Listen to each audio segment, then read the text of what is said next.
Bu gün sizə necə qeydiyyat etmək lazımdır, ondan danışacağım.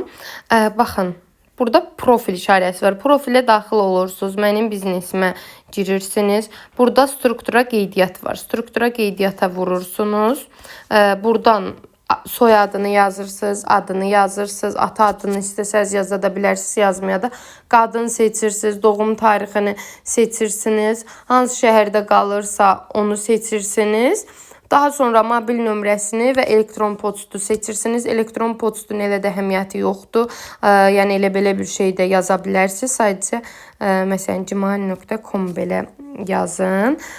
Daha sonra qeydiyyatdan keçirtməyə vurursunuz və qeydiyyat tamamlanır.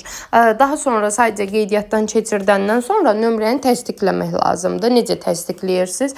Kimi qeydiyyatdan keçirtmisinizsə onun nömrəsinə SMS gedəcəkdir. O kod parola özünüz daxil olursunuz. Özünüz daxil olandan sonra ad soyadı burada düşür. Buradan girirsiniz profilinə. Baxın nömrə vardı. Oradan nömrəyə girib sizə SMS ilə gələn açar kodu oraya yazıb təsdiqləyirsiniz. Bu qədər.